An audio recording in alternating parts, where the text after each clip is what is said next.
എവിടെയാ നിൽക്കുന്നതെന്ന് പറഞ്ഞു കൊടുക്കണ്ടേ നമ്മളിപ്പം നിൽക്കുന്ന സ്ഥലം ഒന്ന് ചുറ്റിനും നോക്കുമ്പോൾ ഒരു കൺഫ്യൂഷൻ ഉണ്ടായിരിക്കും. ഞങ്ങൾ രണ്ടുപേരും കൂടെ ഒരുമിച്ച് ആലപ്പുഴയിലോ കേരളത്തിലെ ഏതെങ്കിലും ഒരു സ്ഥലത്ത് പോയോ എന്നുള്ള കാര്യം ഒരിടത്തുമല്ല. ഞങ്ങള് UAE-ൽ തന്നെയാണ്. ഞങ്ങളിപ്പോ ഉള്ളത് എക്സാക്ട്ലി പറയുകയാണെങ്കിൽ ഷാർജയില് കുവൈറ്റ് ഹോസ്പിറ്റലിന് അടുത്തായിട്ട് വരും. നല്ല രസമുണ്ടല്ലേ? എനിക്ക് ഏറ്റവും കണ്ടിട്ട് ഇഷ്ടപ്പെട്ടത് ഈ ഒരു മരത്തിന്റെ ചോട്ടിലേക്ക് നോക്കിയേ, ഒരു ഊഞ്ഞാല് കണ്ടോ?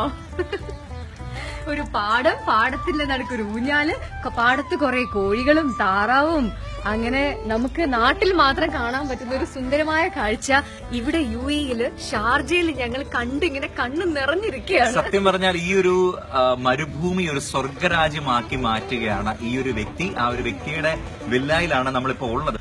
സുധീഷ് ഗുരുവായൂർ എന്ന് പറഞ്ഞൊരു വ്യക്തിയാണ് ഈ ഒരു കാര്യത്തിന്റെ ഒക്കെ പിന്നിൽ പ്രവർത്തിക്കുന്നത്. നമുക്ക് അദ്ദേഹത്തെ പരിചയപ്പെടണ്ടേ? തീർച്ചയായിട്ടും. അപ്പോ ഇതാണ് സുധീഷ് ഗുരുവായൂർ. നമസ്കാരം. ആദ്യം തന്നെ ഒരു വലിയൊരു കൺഗ്രാറ്റ്സ്. ഇത്രയും മനോഹരമായ ഒരു സംഭവം ഒരുക്കുന്നതിന്റെ പേരിൽ ഞങ്ങൾക്ക് ഒത്തിരി സന്തോഷം തോന്നുന്നുണ്ട്. കാരണം ഞങ്ങളിങ്ങനെ ഡ്രൈവ് ചെയ്ത് ഈ വില്ലാസിനിടയിൽ കൂടെ പോകുന്ന സമയത്ത് നോക്കുമായിരുന്നു, ഇവിടെ എങ്ങനെയാ വല്ല നമ്മളെ കളിപ്പിച്ചതാണോ, ഇനി ഇവിടെ പാടമൊന്നും കാണത്തില്ല. ചില ട്രോളിലൊക്കെ കാണുന്ന പോലെ ഇത് ഫോട്ടോഷോപ്പ് ആണോ എന്നൊക്കെ ഞങ്ങൾ ചോദിക്കണം എന്ന് വിചാരിച്ചു വന്നത്. പക്ഷെ നിങ്ങൾ ഈ വീഡിയോയിൽ ഇപ്പൊ കാണുന്നുണ്ടാവും, നാട്ടില് നമ്മള് ഇത്രയും നന്നായിട്ട് ഇപ്പൊ മെയിൻറ്റെയിൻ ചെയ്ത നാട്ടിലെ സ്ഥലങ്ങൾ പോലും കുറവായിരിക്കും പാടവും കൃഷിയും. ശരിക്കും ഞങ്ങളിപ്പോ നിൽക്കുന്നത് ഒരു മുരിങ്ങമരത്തിന്റെ ചോട്ടിലാണ്. ഒന്ന് ആലോചിച്ചേക്ക്, ഇതും കൊണ്ട് നമ്മൾ എത്ര മുരിങ്ങര തോരനും ഒഴിച്ചുകറിയും ഒക്കെ നമ്മൾ ഉണ്ടാക്കിയിട്ടുണ്ട്. ഞാൻ ചുറ്റിനും നോക്കുകയാണെങ്കിൽ താറാവ് ഈ പാടത്തോട് ഓടുന്നു, കോഴികൾ ഓടുന്നു. ഇവിടെ ഒക്കെ അതെ ശരിക്കും നാട്ടിലെത്തിയൊരു ഫീൽ. എങ്ങനെ ഈ ഒരു ഇൻട്രസ്റ്റ് വന്നത്?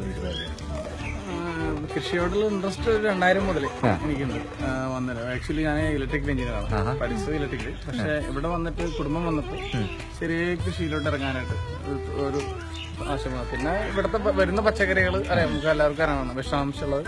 അപ്പൊ അതിന് കുറച്ചൊരു മോചനം നേടാന്നുള്ള ചെറിയ വീട്ടിലേക്ക് ആവശ്യമുള്ള പച്ചക്കറികൾ വീട്ടിലുണ്ടാക്കാന്നുള്ളത് തോന്നിയിട്ടുണ്ട്. അങ്ങനെ തുടങ്ങിയാണ് കുട്ടികൾക്ക്, ഇവിടെ ജനിച്ച കുട്ടികൾക്ക് ഇതിനെ പറ്റി നെല്ലിനെ പറ്റിയൊന്നും അറിയില്ല. അപ്പൊ അവർ പ്ലാന്റ് ഉണ്ടോന്നൊക്കെ ചോദിക്കാറുള്ളപ്പോൾ ഞങ്ങൾക്ക് അപ്പൊ ഞാൻ അവർ അന്ന് തുടങ്ങിയ ഒരു ആശയമാണ് ചെയ്യാൻ. അപ്പൊ സമയം കിട്ടാറില്ലായിരുന്നു. അപ്പൊ ഈ പ്രാവശ്യം ഇവിടെയുള്ള പച്ചക്കറികളൊക്കെ ഒഴിവാക്കിയിട്ട് 2 വയലുണ്ടാക്കിയായിരുന്നു. ഇവിടെ കഴിഞ്ഞ ദിവസം അറിഞ്ഞു കാണും, ഞാറ് നടലാണ്. അവര് വന്ന് ഞാറ് നടലാണ്. 3 സ്കൂളുണ്ടായിരുന്നു. ഒരുപാട് ഭയങ്കര ത്രില്ലടിച്ചിട്ട് അവർ ചെയ്തിരുന്നു. കാരണം അവർക്ക് ഇങ്ങനെ ഒരു അവസരം കിട്ടിയ ഭയങ്കര വലിയാത്ത അനുഭവമാണെന്ന് പറഞ്ഞു. അവരുടെ പിന്നെ അവർ ഇനി ഇതിന്റെ വളർച്ചയ്ക്ക് 120 ഡേയ്സാണ് അതിന്റെ വളർച്ച ഉമ്മാന്നുള്ള നിലവിലാണ്. അപ്പൊ ഇനി നമുക്ക് അതിന്റെ വിവിധ ഘട്ടങ്ങളിൽ വന്നിട്ട് അവർ കാണാനും, നമ്മുടെ മലയാളീസ് മാത്രമല്ല വിവിധ രാജ്യക്കാരായിട്ടുള്ള അറബി കുട്ടികളുണ്ടായിരുന്നു. അവർക്ക് ആദ്യത്തെ ഒരു അനുഭവമാണ് ഇവിടെ അങ്ങനെ നെല്ല് പ്ലാന്റ് അവരോട് നടിപ്പിക്കാന്ന് പറയുന്നത്. അത് വലിയ സന്തോഷം. ഇത് കാണുന്ന ആൾക്കാർക്ക് ഒരു ചെറിയ സംശയം ഉണ്ടായിരിക്കും. നമ്മളെപ്പോഴും ദുബായിയെ കുറിച്ചും UAE കുറിച്ചും അല്ലെങ്കിൽ GCC കൺട്രീസ് മൊത്തം പറയുന്നത് മരുഭൂമിയുള്ള മണല് മാത്രമുള്ള ഒരു സ്ഥലം എന്നാണ്. പക്ഷെ ഇത് കാണുന്ന ഇവിടെ എല്ലാത്ത ആൾക്കാരുടെ അടുത്ത് പറഞ്ഞുതരാം, എനിക്ക് തോന്നുന്നു നാട്ടിലേക്കാളും ഏറ്റവും നന്നായിട്ട് ഗാർഡൻസും ഫാം ഹൗസസും ഒക്കെ സെറ്റ് ചെയ്യാൻ ഏറ്റവും മിടുക്കരായ ഒരുപാട് റിസോഴ്സസ് ഉള്ള ഒരു കൺട്രിയിലാണ് നമ്മൾ നിൽക്കുന്നത്. നമ്മുടെ ഭരണാധികാരികളുടെ അടുത്ത് ഒരു വലിയ നന്ദി പറയണം, ഇത്രയും നല്ല റിസോഴ്സസ് നമുക്ക് തരുന്നതിന്. പക്ഷെ ഒരു സംശയം, ഇത് ഇത്രയും ആക്കാൻ വേണ്ടിയിട്ട് നല്ല ബുദ്ധിമുട്ടായിരുന്നു. ഒരു മരുഭൂമിയാണ്, കാരണം ഇവിടുത്തെ മണ്ണ് നമ്മുടെ നാട്ടിലെ പോലെ അല്ല. എങ്ങനെയായിരുന്നു അത്? അത് ആക്ച്വലി നെല്ലിന് വേണ്ട ചളിയാണ്. അപ്പൊ നമ്മൾ ആ വളക്കൂറിലെ മണ്ണാക്കാനായിട്ട് ഒരു 1.5-2 മാസത്തോളം ഇതിന്റെ പുറകെ തന്നെയായിരുന്നു. പിന്നെ പ്രത്യേകിച്ച് നമുക്ക് നമ്മുടെ പ്രത്യേകിച്ച് മലയാളികൾക്ക്, കാരണം നെൽകൃഷി എന്ന് പറഞ്ഞാൽ ഏക്കർ കണക്കിന് കൃഷിയുടെ ഒരു അറ്റ്മോസ്ഫിയർ അവരുടെ മനസ്സിൽ കാണും. പക്ഷെ അതിന് ഭിന്നമായിട്ട് നമ്മള് ഒരു ചെറിയ ഉള്ള സ്ഥലത്ത് ഒരു കേരളത്തിന്റെ തനിമ കൊണ്ടുവരാന്നുള്ളൊരു ശ്രമം നടത്തുകയാണ്. കാരണം ചുറ്റും വാഴ അതുപോലെ എല്ലാം വെച്ച് ഒരു ചെറിയൊരു കേരളം തെങ്ങ് പോലെ ഉണ്ട് അവിടെ.